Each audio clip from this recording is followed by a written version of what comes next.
Good evening, good afternoon, everybody. I'd like to call the Council Priorities meeting to order. Can I ask for a motion to approve the agenda? So I guess today, do I need to do anything else? All in favor?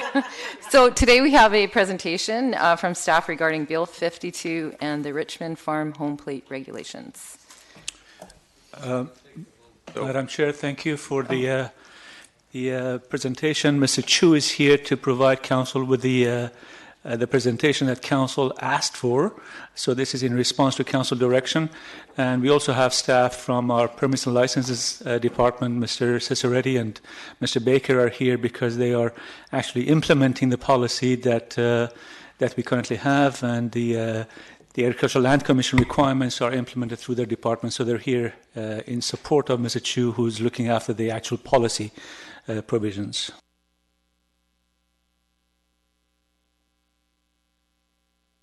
Welcome.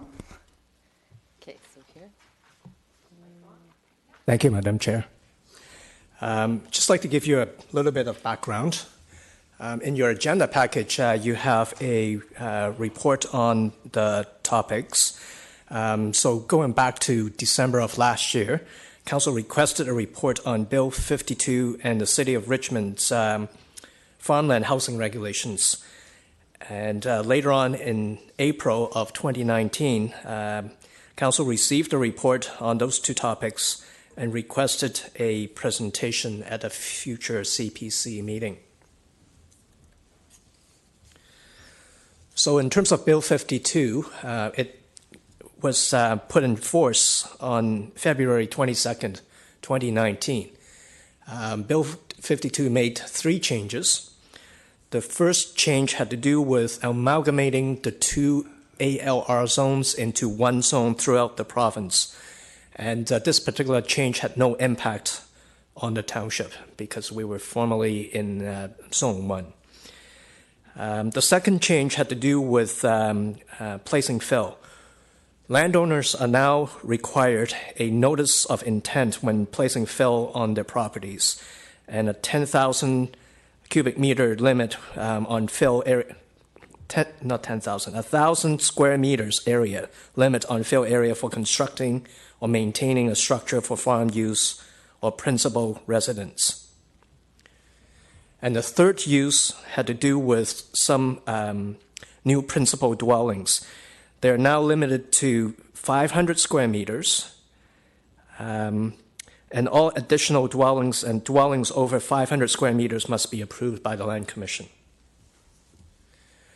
Now, in addition to Bill 52, the province also put in place Bill 15 shortly after the staff report was presented to Council. So I'd just like to mention some of the recent changes to the Land Commission Act. The first change under Bill 15 was basically limiting the ability of private property owners to apply for AR exclusion applications. Now only local governments, First Nations, or the province can make exclusion applications. Bill 15 also includes new decision-making criteria that the ALC must consider to protect and enhance the ALR.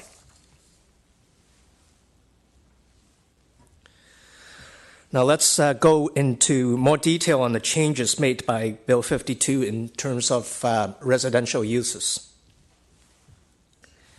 Each parcel is now limited or is permitted to have one principal dwelling and a secondary suite. All additional dwellings must be necessary for farm use. Secondary dwelling not necessary for farm use is prohibited. That means manufactured homes for immediate family members and temporary farm worker housing. There's a bit of a typo there reflecting residences above existing farm buildings. The ALC actually deleted references to the second instance in that bullet. Existing additional dwellings may continue to be used, subject to some conditions. One of them is there are no other dwellings other than the principal dwelling, and they have to be consistent with the ALR regulations. Effectively, that means additional dwellings have to be for immediate family members and farm help, but no rentals.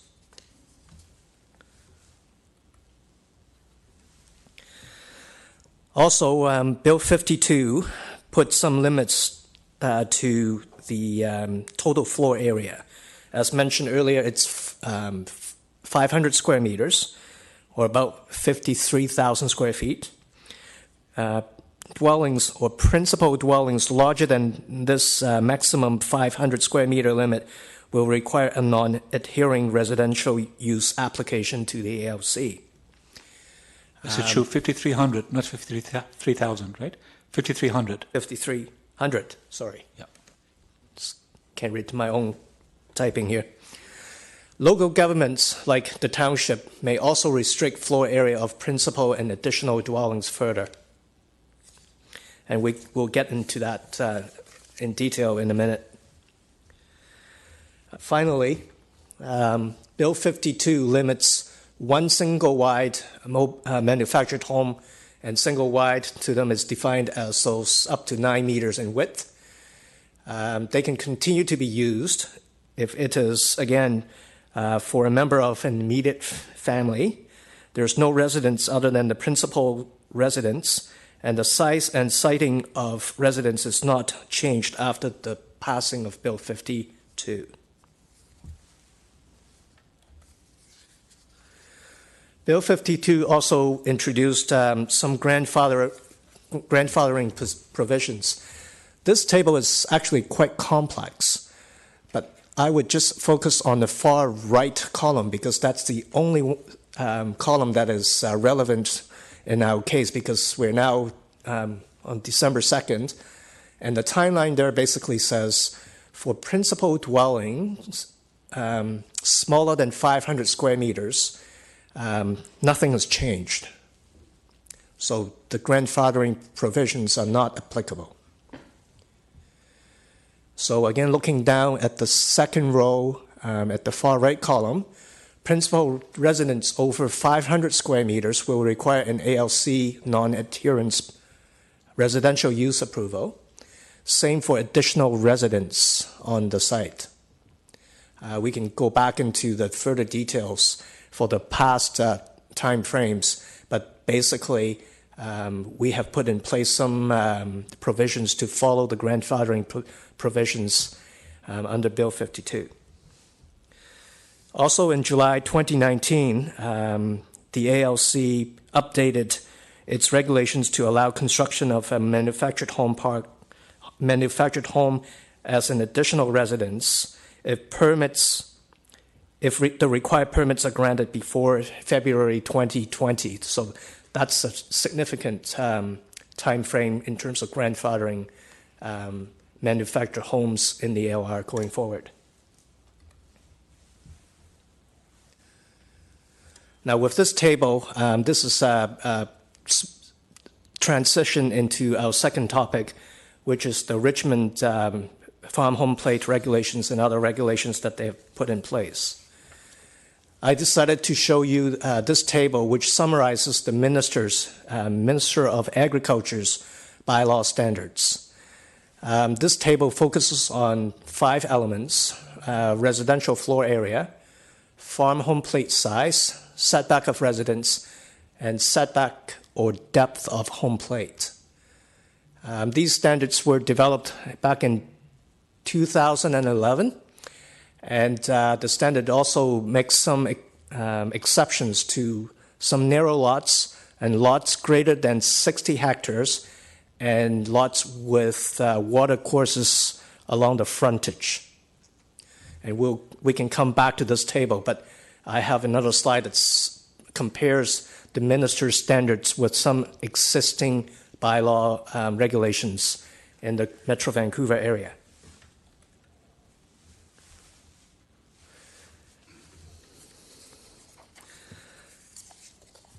So as you can see, Richmond includes some aspects of the minister's bylaw standards.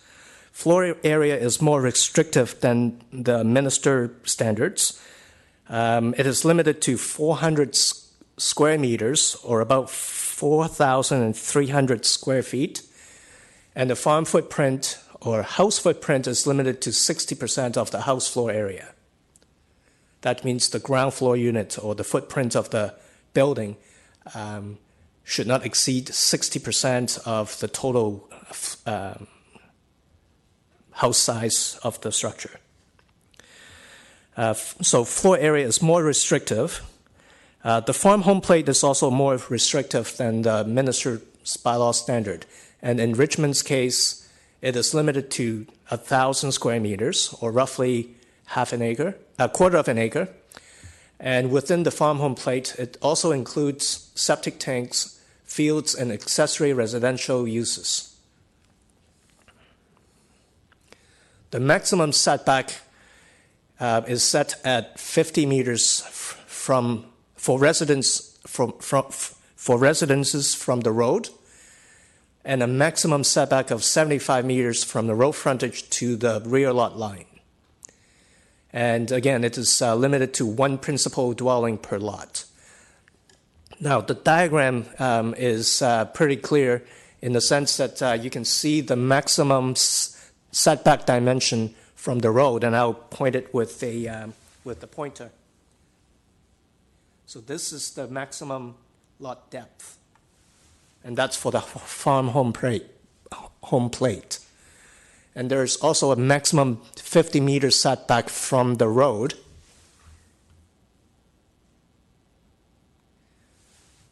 What it means is the very far back of the road should not set back farther than the 50 meters from the road frontage.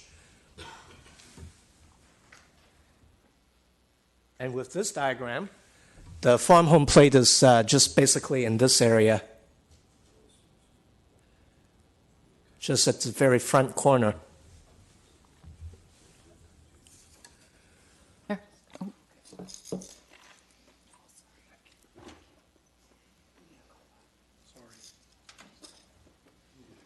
We've also looked at some other examples from nearby municipalities. This table shows the minister's standards at the very top.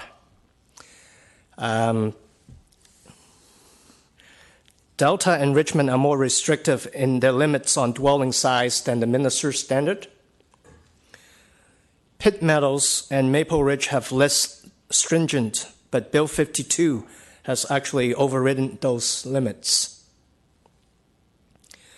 Kelowna, Surrey, Maple Ridge, and Pitt Meadows have adopted the minister's standard for farm home plate size.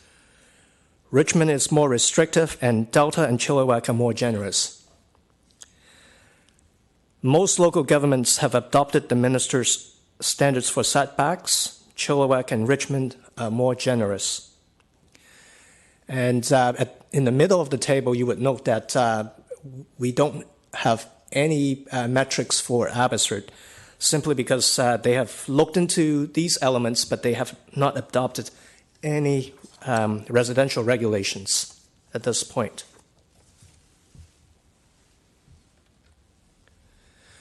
Finally, I'd like to note that back in 1997, by a provincial order-in-council, the township became a regulated municipality.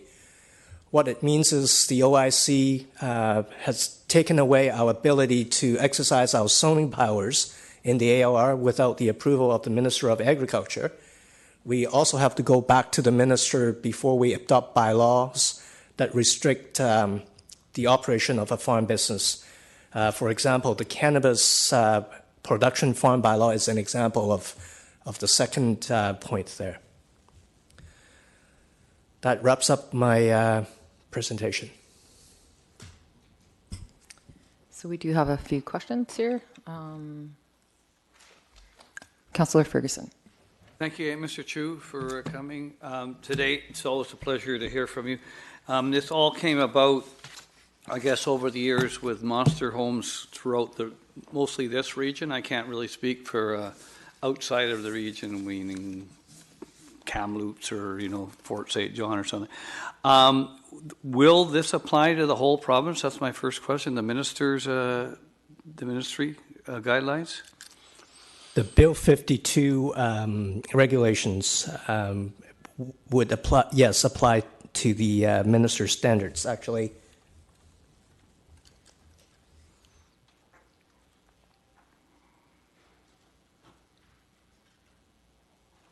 So in terms of the residential floor area, the first row, 500 square meters for principal dwelling, that's now basically part of Bill 52. So in other words, the province has adopted the agricultural minister's bylaw standard for that particular element. I guess now getting back to my questions, I mean, we're now doing that right now, probably with TOL, we're probably following their guidelines, so to speak, because I know that when people phone me and say they want to build a big house, I say, well, they have to talk to staff and probably follow the new regulations. Is that correct? No, because we're a regulated municipality, we have not changed our farm home plate, but, you know, But with respect to the floor size, Mr. Chu, I think the question Councillor Ferguson is asking is with respect to the size, the limitations of 5,000 square feet. That's applicable throughout the province, including the Township of Langley. That's what I thought. So did you want to rephrase that? no. Okay. And I know I want to get other people to follow. But my last thing is you looked at Richmond, which is down here. Do they, I know they're not a regulated community, do they have to follow the minister, or because they do have significant difference between the ministry as well. Do they have to follow it, or they're going to be caught with the ministry? I think the key word there is maximum limit. So again, Richmond has a more stringent or smaller farm residential floor area, so they can do that if they're, you know, staying within the maximum. But I was looking at their lot sizes, and there was significantly smaller lot sizes for bigger houses. I was just kind of wondered about that. I think they have both larger lots and smaller Large lots. and small. Yeah. Okay, I'll let the other members of council ask questions. Thank you, Madam Chair. Councillor Richter. Thank you. How did Richmond get away with not having the same rules as the ministry? Again, they're staying within the maximum size, so they can be more stringent. Okay.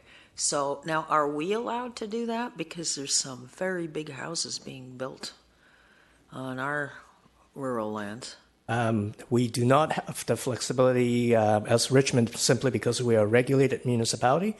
We could put forward a bylaw for the minister's consideration because we're a regulated municipality.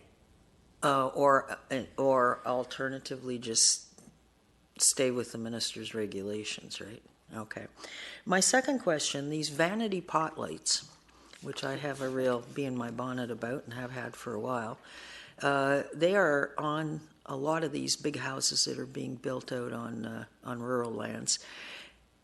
Is it within our rights to write to the minister and ask that consideration be given to banning excessive use of pot lights on ALR land?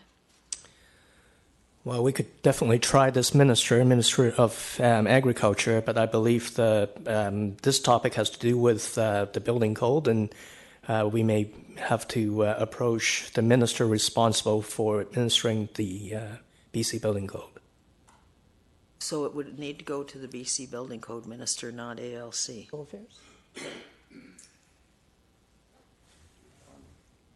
I'm not sure, to be honest with you. Or we could send it to both, maybe? No. Okay. It's the minister who's responsible for that particular function. Okay, thank you. Councillor Davis. Thank you, Mr. Chu. In other jurisdictions where they have the farm home plate and the resident setback, this here, Kelowna is regulated. Well, if Kelowna is regulated, like we have no limits, not as Abbotsford, why does Kelowna, maybe the question is it something that we should we have limits? Like, why wouldn't we have limits? Because I think what happens is the houses started to get big in Delta, and then they went to Richmond, And now they've kind of tidied.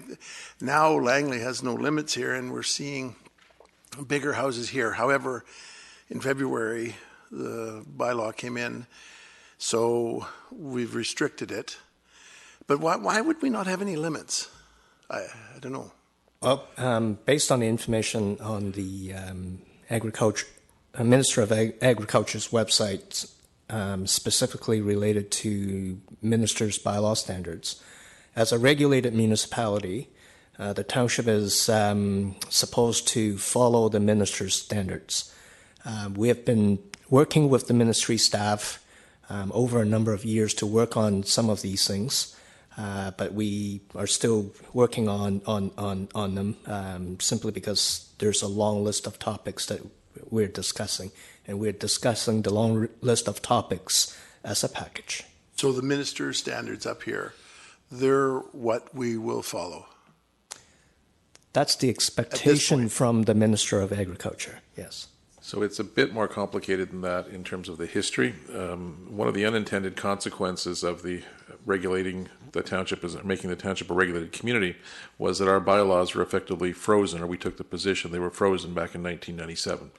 So if we were to vary our bylaws, we knew we would need to have ministerial approval.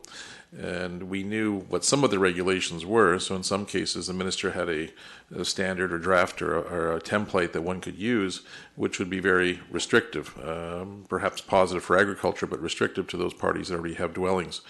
Because the implication of that change would be a lot of the dwellings or a lot of the buildings could be called non-conforming and therefore difficult to replace in the event of demolition or fire.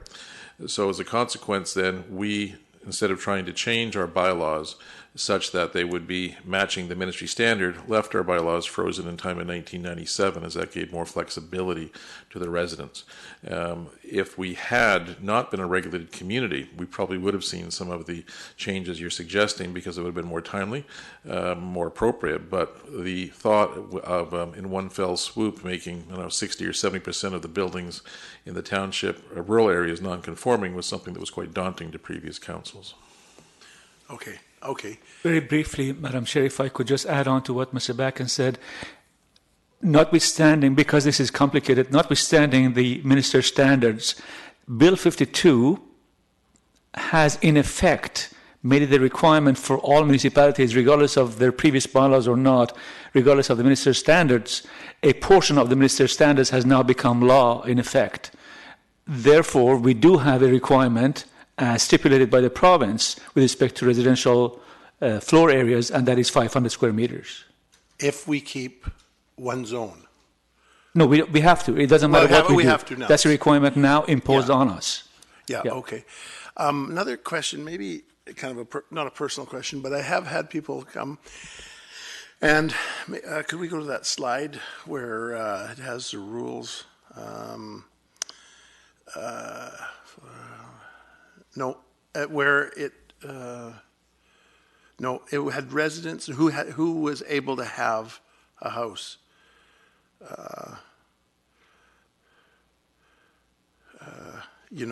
I can't see it's going on. What? Yeah, okay. One dwelling, and one sec.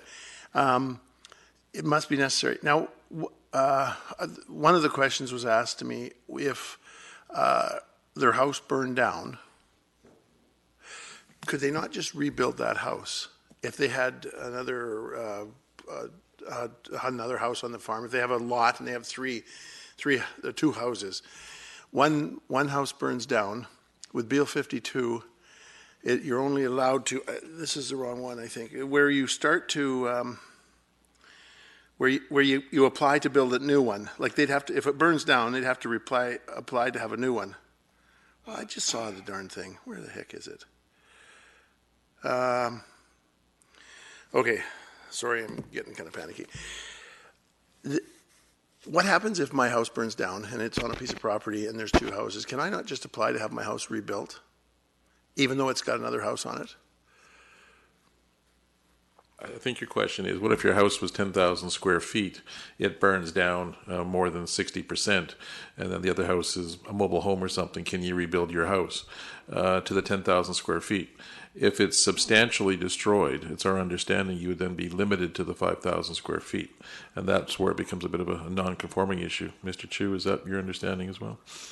Yeah. Well, you said if it burns down 60%, so there's a it's threshold. already now the size we want it. Well, there's a threshold. It's a good point. There's a threshold, though, in terms of when it's actually substantially destroyed. It's not just 51%. You'd have to defer to Mr. Cesaretti in terms of what that threshold is. But there's a threshold, and once you meet that threshold, then you can't rebuild it. You have to go by the current laws. So the way I see that is what's working now for agricultural, it's like they're trying to make it so that we can't take all our little pieces of property in Langley and put 2 houses on them. And that's what I think they're trying to the provincial government doesn't want to see happening. But they are kind of limiting. It can be a real problem if you have 2 houses and or 2 houses and well, there is, it can kind of bugger you up if you in certain places that are not trying to build a bunch of houses and make extra income and have everybody live there and live in the rural area on a house and not really farm it. That's what they're trying to get away from, but it can be tough on the people that are legitimate. Yeah, I guess that's just a comment. Okay, thank you very much. Councillor Whitmarsh. Yes, thank you for your presentation today. Just a couple of questions, just to back up maybe for me to understand. When people had a secondary residence, and then the bill C-50 or Bill 52 came in, then there was a grandfathering that you were allowed to keep the secondary residence. Is that correct? I think the grandfathering provisions had to do with when one applied for a building permit. Okay. So in this case, February 22nd, 2019 is the date that Bill 52 received royal assent. If an applicant walked in here to pick up his building permits and other permits, and if the principal residence was over 500 square meters, that would be grandfathered. So I'm talking about under the first column, the second cell there, principal residence over 500 square meters. Right, okay. At the same time, that particular applicant would have to start construction before November 5th to be grandfathered. And that's the center column, second cell down. Right, okay, so this is for any new secondary residences. That's principal residence. Principal residence. Second residence is the very last row there, additional residence. It follows the same kind of time frames. February 22nd for the permits to be issued, and construction must have been started to be grandfathered. Okay, so anything prior to February 22nd, any secondary residence that existed or any principal residence over 500 meters, those would be grandfathered and allowed to continue. That's right. That's correct. So now, so the other part of it for me was that at one point, I'm a little mixed up on the slides. At one point, I thought I read that a secondary residence could not contain family members, that they could only be there if they specifically were related to the work of the farm. I think that's the case. Is that the case? There was a mention of an immediate family member, and that had to do with a single-wide mobile home. They were very similar in Okay, provisions. so if it's a single-wide home, they could have a family member, but a permanent secondary residence, they cannot. Unless that particular family member is also involved in the farm operation. Okay, and that's part of Bill 52. Same thing. Okay, another question here. The farm home plate size says that it was regulated at 2,000 square meters, and yet on this one of the slides here, it indicates that some of the communities are allowing larger. So, are they my understanding was that they were limited to the 2,000 square meters, but then it actually shows on here that the communities can choose their own home plate size. Actually, those limits were put in place prior to Bill 52. Bill 52 has now overwritten those farm home plate sizes. It's in the case for Delta and Chilliwack. Okay, so they're having to change theirs as well to meet the new guidelines. Does that mean that they would have also grandfathered all of those that had a larger than home plate size? Grandfathering in terms of the time frame specified by Bill 52, as we saw in the last table. I see. Okay. And one other last question. There was one slide mentioned something called temporary farm worker housing. And there was I think 15 square meters per worker.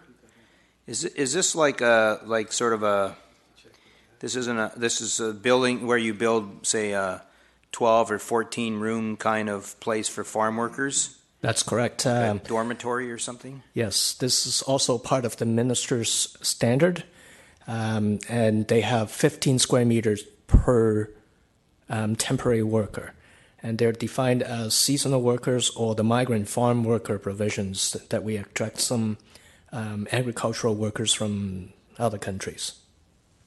Okay, so you could build a home that accommodates temporary farm workers. That's right. In one home.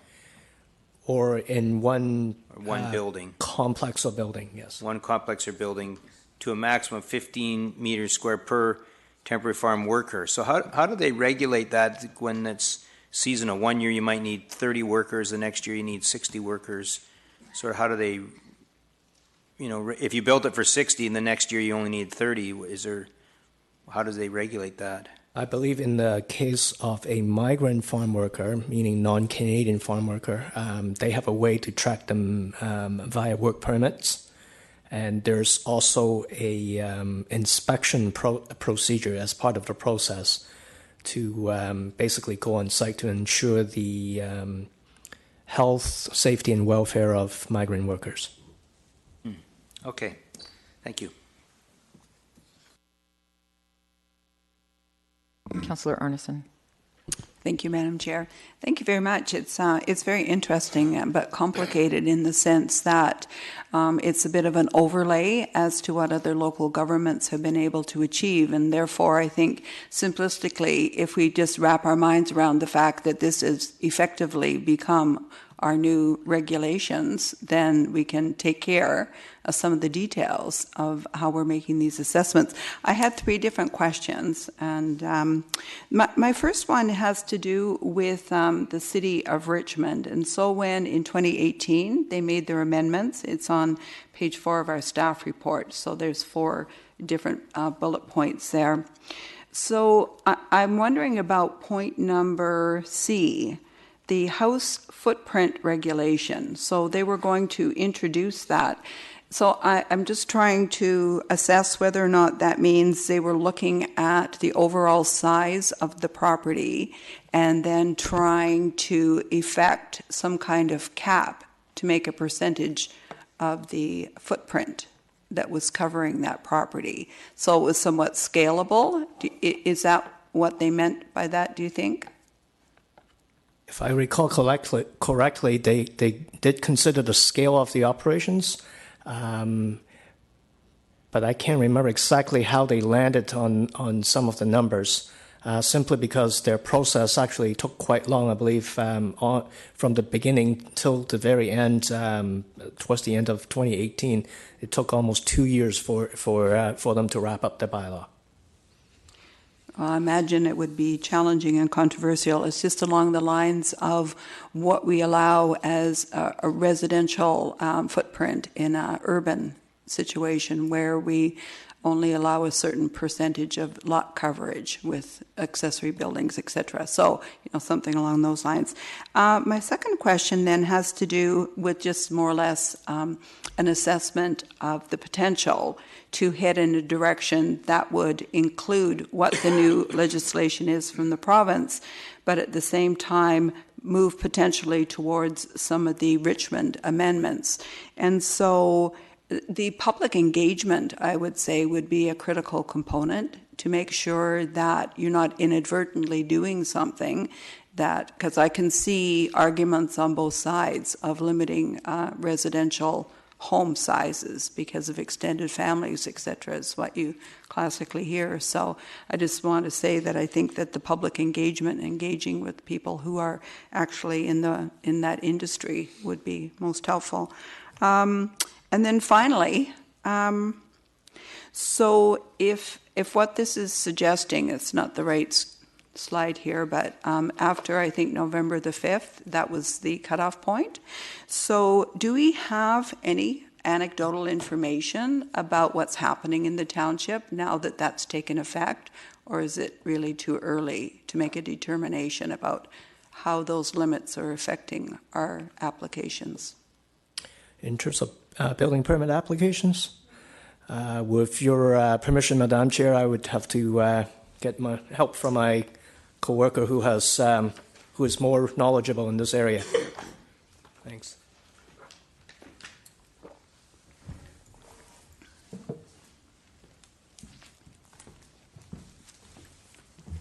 Madam Chair, just to answer your question, from what we've seen, and we have no concrete stats on this, but the house sizes have all been compliant with the Land Commission requirements that we've been receiving. The Land Commission did tweak their requirements, not including the garage floor area, so most residents have been able to comply with the 500 square meter requirement. Yeah, I did notice like groups like the Pacific Land Group had already sort of broadcast that these were changes that their clients would have to anticipate. I just wondered, I guess, if there was much of a pushback against that. We did get a little bit of a pushback, but it was handled by staff at the counter with the requirements from the Land Commission. Okay, thank you very much. You're welcome. Mayor Froese. Thank you. Thanks for that presentation. A little bit clearer now, this whole thing. I want to go back to the slide where there's some exemptions, and it wasn't clear, and I think you have clarified it with some of the questions, but it's on temporary farm help. There was one where there were some exceptions, and one was temporary farm help. And so here we go. So, just the one where temporary farm help. Additional dwellings must, maybe it's next one. Second fold. Yeah, so temporary farm help and migrant workers can still have that in place. That's not taken away from farmers, is it? By Bill 50? No. So the key thing here is for additional dwellings, they will have to be for those groups of people, migrant farm worker and temporary farm workers. Existing ones are grandfathered, so new ones, as long as they can show that they have these workers coming in, they're still okay. And the other one, to clarify, I think, it was Councillor Davis's question of if his 10,000 square foot home burns down. Under the rules, he can't just rebuild it, but he can apply it to ALC. So that provision's still there. So he can still go back to ALC, make an application for a 10,000 square foot home, as long as he can justify. So, and have we had any of those in the township where they've gone ALC? No, no one's submitted. Okay. Not that I recall, since the new grandfathering provision windows closed. And then there was that one slide where you had Langley at the bottom and it was no limit, but that's under our bylaws. We now are under the Bill 52, so there actually are limits, but they're imposed by the province. So that's on the size of the dwelling, and it's not on the floor plate for the farmers. That's not included, or is it included? No, so that's a standard that we don't have. Okay, but we are. Okay, I think that covers it. Thanks. I had a question about the zone. So we're in Zone 1. What's the difference between these different municipalities and the different zones? There's only one zone now. Okay. So prior to Bill 52, we had two zones. Basically, northern BC is one zone, and southern and coastal BC was another zone. Okay, so that's all the same now. Yes. Right. Okay. Okay. Is there any other questions? Oh, we have Councillor Davis. Thank you very much. Just a couple. Councillor Whitmarsh asked a question about migrant. So maybe to start with, if you have a greenhouse, or you can prove to, I don't know if it's a township or when you have a foreign worker, they come out and inspect the facility. They only inspect that once. So next year they don't. They if it's when the permit terminates on that duration of that, and it's a federal permit, isn't it? I believe it's a federal permit. So I know that you can. I know a place not too far from mine that they just built a huge monster house, and it's on one piece of property, and it's the third house, and they have a mobile home. But because they have a greenhouse, they've turned the other house, which is a beautiful house, into farm workers. But there's no way to regulate that, because I would have my doubts whether or not farm workers live there. And I guess that we can't do anything about that sort of thing if people are trying to because they're allowed to build, because they've turned the rest, they have a big enough footprint of greenhouse to make it so that they can have farm workers. But you don't necessarily, in a dairy or a turkey farm or whatever, you don't necessarily need, but they can still do it, because you don't have to limit 15 square feet, because I know people that they give the whole house to one person, right? So it's to go back as a township and to say, well, there's three houses and one trailer on here, a double wide trailer, and you don't have anything in your greenhouse. I guess that's fairly rare anyhow, and that's. But if the township would have a way to once a year have I think we talked about this about 6 years or 5 years ago. If the township had a way to make sure that it's not family members or farm workers in these trailers or these houses, but I think all you're doing there is you're starting to scratch or poke a bear. I mean, it's not like it's going to be a real problem in the future. There's limited to that, but it does happen. People get permits to build houses, and they say that they are going to have all the other houses, but not now. Not that was before February 22nd. Now, I think it's a little tougher. I think you're correct, Councillor Davis. I think you're saying that people are very creative in some of their interpretations historically, and that's led to some of the challenges. You might find it interesting that by recollection, I think there's 57,000 parcels that are in the ALR in the province, but I think Langley has in excess of 10 or 12% of those parcels were rather highly parcelized. So this challenge that we're seeing is not going to be going away anytime soon, and we're still very much on the cutting edge of it. And that does create complications, as you outlined. For example, some of the farms are having family members as part of the farms. If one has 4 children or something and they want to remain on the farm, these sorts of regulations have hurt that a little bit, because you can't have a residence for each one.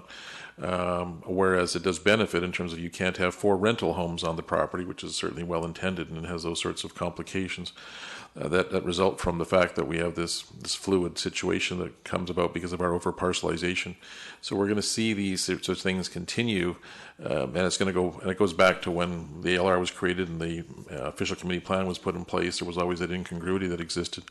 Where it's going to be, I think, particularly challenging going forward, though, is, as you've said, is trying to regulate these things, because there's going to be that element of creativity and the need to actually have the farm help that's family, but not the farm help that's a tenant. And it's going to be very difficult for us, because we're right on the front lines of all of this, and it's not going away.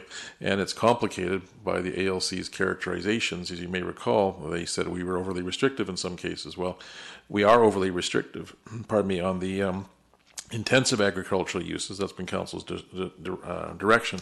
But when you see in comparison, we were actually far less restrictive in some of the areas because of our unique history of being a regulated community and not wanting to match the ministry. And that's not forthcoming, I guess, in the discussion. So I think, unfortunately, we'll have this discussion several times. Maybe one last quick question to Councillor Chu. Where do I get where do I get Bill 52? I've on 2 or 3 occasions tried to get it, and because it's been kind of, where would I get the stuff that I would need to read, like not the 3-inch version? I have a copy here that's been worked into the regulations for the ALC that I can leave with you. Oh. Alternatively, I can send you a link to the same document. Yeah, maybe everyone could. Okay, thank you very much. Thank you for your presentation. Don't see any other questions. So it looks like there's no other business. Do I have a motion to terminate?